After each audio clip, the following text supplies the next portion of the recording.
নীলফামারী ঐতিহাসিক নীলসাগরে শুরু হয়েছে মাছ ধরা প্রতিযোগিতা, যেখানে অংশ নিয়েছে প্রায় অসংখ্য জেলে ও মাছ শিকারী, এবং যার হাতে উঠবে সর্বোচ্চ 50 কেজি মাছ সে হবে আজকের এই প্রতিযোগিতার বিজয়ী। আর বিজয়ীদের জন্য থাকছে লক্ষ টাকা পর্যন্ত পুরস্কার।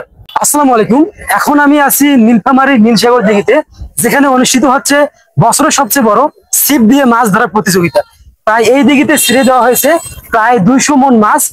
আর এই আয়োজনটি শুরু হয়েছে গতকাল বৃহস্পতিবার সন্ধ্যা 6টায়, আর শেষ হবে আজকে 15ই আগস্ট শুক্রবার সন্ধ্যা 6টায়। এই 24 ঘন্টা ব্যাপী এই প্রতিযোগিতায় অংশ নিয়েছে দূর দূরান্ত থেকে আসা শিকারী এবং দর্শনার্থীরা। আর এই প্রতিযোগিতায় বিজয়ীদের জন্য থাকছে লক্ষ টাকার পর্যন্ত পুরস্কার।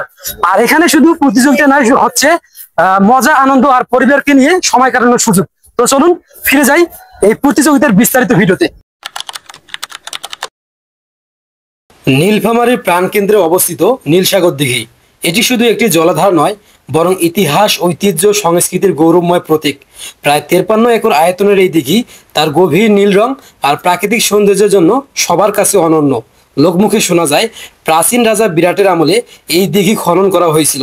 সময়ের সাথে সাথে এটি হয়ে উঠেছে নীলফামারী মানুষের বিনোদন, পর্যটন ও সামাজিক মিলন মেলার কেন্দ্র। প্রতি বছরের মতো এবারও এখানে আয়োজিত হচ্ছে মৎস্য শিকার প্রতিযোগিতা 2025। 14ই আগস্ট 2025 সন্ধ্যা 6টা থেকে 15ই আগস্ট সন্ধ্যা 6টা পর্যন্ত চলবে এই রোমাঞ্চকর প্রতিযোগিতা। এই প্রতিযোগিতায় অংশগ্রহণকারীদের আগে থেকেই সংগ্রহ করতে হয়েছে টিকিট, যার মূল্য 30,000 টাকা। এই প্রতিযোগিতার জন্য সম্প্রতি নীলসাগরে ছাড়া হয়েছে প্রায় 200 মণ মাছ, যার ওজন 1 কেজি থেকে শুরু করে 10 কেজি পর্যন্ত। প্রতিযোগীরা সর্বোচ্চ 50 কেজি পর্যন্ত মাছ শিকার করতে পারবেন। এখানে জাল বা অন্য কোনো পদ্ধতি নয়, কেবলমাত্র ছিপ বা রড দিয়ে মাছ ধরা অনুমোদিত। আর প্রত্যেক মাছ শিকারী সর্বোচ্চ 4টি ছিপ ব্যবহার করতে পারবে এই মাছ শিকার প্রতিযোগিতায়। এই নিয়ম শুধু প্রতিযোগিতাকে ন্যায্য রাখে না, বরং মাছ ধরা দক্ষতার আসল পরীক্ষা নেয়।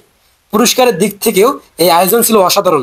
প্রথম পুরস্কার ছিল 3 লক্ষ টাকা, দ্বিতীয় 1,50,000 টাকা, তৃতীয় 80,000 টাকা, চতুর্থ 60,000 টাকা, পঞ্চম 50,000 টাকা এবং ষষ্ঠ থেকে দশম স্থান প্রাপ্ত প্রত্যেকে পাবেন 10,000 টাকা করে। অর্থাৎ প্রথম 10-এ জায়গা করে নিলেই মিলবে উল্লেখযোগ্য পুরস্কার। বৃহস্পতিবার সকালের প্রথম আলো ফোটার সাথে সাথে নীলসাগরের তীরে ভিড় জমতে শুরু করে।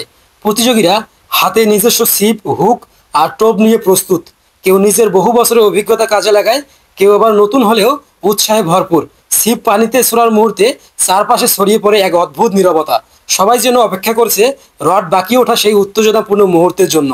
যখন এই কোনো ছিপের সুতো টান টান হয়ে যায় আর রড বাঁকতে শুরু করে, চারপাশে উল্লাসের শব্দে ওঠে।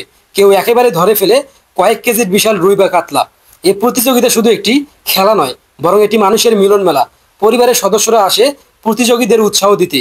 শিশুদের হাসি, দর্শকদের করতালি আর ফটোগ্রাফারদের ক্যামেরা ক্লিক মিলিয়ে পুরো নীলসাগর তীর হয়ে ওঠে উৎসব মুখর। এই আয়োজন স্থানীয় অর্থনীতিতেও প্রাণ সঞ্চার করে। দেশের বিভিন্ন জায়গা থেকে আসা অংশগ্রহণকারী ও পর্যটকদের কারণে হোটেল, রেস্টুরেন্ট, দোকান, পরিবহন ব্যবসা বেড়ে যায়।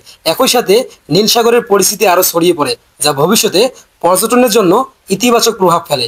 আয়োজক কমিটি প্রতিযোগিতার নিরাপত্তা ও শৃঙ্খলার দিকে বিশেষ নজর রাখে।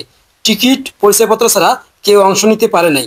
প্রতিটি ধাপে স্বেচ্ছাসেবক ও কর্মকর্তারা তদারকি করেন, যাতে প্রতিযোগিতা সুষ্ঠুভাবে সম্পন্ন হয়।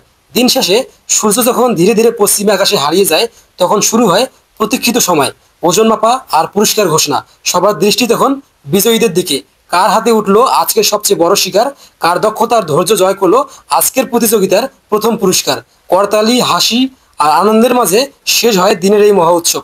তো চলুন আজকে মৎস্য শিকার প্রতিযোগিতার প্রথম 10 জন বিজয়ীদের নাম ঘোষণা শুনে আসি।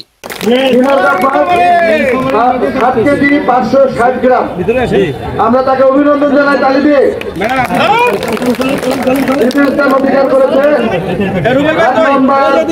66, এটা হচ্ছে টিম তারাক্য। এটা টিকিট গ্রহণকারী মোহাম্মদ ফারুক, চট্টগ্রাম থেকে আগত এই টিম। আমরা তাকে অভিনন্দন জানাই। তিনি সেকেন্ড স্থান অধিকার করেছেন। 6 কেজি গ্লাস কাপ মাছ ব্যক্তি ধরেছেন। ঘাট নম্বর, তৃতীয় পুরস্কার ঘাট নম্বর 47, টিকিট গ্রহণকারী লেমন গ্রুপ, রংপুর থেকে আগত পাঙ্গাস মাছ ধরেছেন 5 কেজি 300 গ্রাম। চতুর্থ স্থান অধিকার করেছে ঘাট নম্বর 95, মঞ্জুরুল আলম, নীলফামারীর টিম মৃগেল মাছ 5 কেজি 200 গ্রাম। 5 নম্বর স্থান অধিকার করেছে ঘাট নম্বর 5। ঘাট নম্বর 5 স্থান 5 ইকবাল জাহাঙ্গীর রাজা ঠাকুরগাঁ থেকে আগত এই টিম। মাছ ধরেছে 4 কেজি 900 গ্রাম রুই মাছ। 6ষ্ঠ স্থান অধিকারকারী ঘাট নম্বর 54। এই টিমের প্রতিনিধির নাম হচ্ছে শাওন। এই টিমও ঠাকুরগাঁ থেকে আগত। রুই মাছ 4 কেজি 800 গ্রাম। 7ম স্থান অধিকারকারী ঘাট নম্বর 61। ঘাটের মালিক রাজীব রংপুর থেকে আগত। রুই মাছ 4 কেজি 760 গ্রাম মাছ ধরেছে। 8 নম্বর স্থান অধিকারকারী ঘাট নম্বর 81। ঘাটের মালিক রাজু লক্ষ্মীপুর কাতল মাছ ধরেছেন 4 কেজি 700 গ্রাম, মাত্র 60 গ্রামের কম বেশি আগের সাথে। 9ম স্থান অধিকার করেছে ঘাট নম্বর 73 মোহাম্মদ মামুন খানসামা দিনাজপুর থেকে আগত। মাছ ধরেছে ব্রিগেড 4 কেজি 450 গ্রাম। এবার আমি ঘোষণা করছি যে 2টি ঘাটে একই সাইজের মাছ ধরা পড়েছে। ঘাট নম্বর 35 এবং ঘাট নম্বর 19। এই ঘাটের মালিক ছিলেন মমতাজ এবং শাকিল, দুইটাই আমাদের নীলফামারীর টিম। তারা দুজনেই পাঙ্গাস মাছ ধরেছেন। দুইটার ওজনই 4 কেজি 360 গ্রাম করে। আজকের এই প্রতিযোগিতা শুধু মাছ ধরা খেলা নয়, এটি নীলফামারীর গ্রামীণ সংস্কৃতি, আনন্দ আর উচ্ছ্বাসের এক অসাধারণ মিলন। নীল সাগরের মনোরম পরিবেশে আজ সবাই উপভোগ করছে মজা, প্রতিযোগিতা এবং একসাথে সবাই কাটানোর আনন্দ। প্রতিটি মুহূর্তে দেখা গেছে ধৈর্য, কৌশল আর উত্তেজনা। ছোট বড় সবাই মিলিয়ে তৈরি করছে এক প্রাণবন্ত পরিবেশ। আজকের এই দৃশ্য প্রমাণ করলো গ্রামীণ জীবনের খেলা ও সংস্কৃতি কতটা প্রাণবন্ত এবং আনন্দময়। নীল সাগরের অভিজ্ঞতা সত্যি মনে থেকে যাবে অনেক দিন।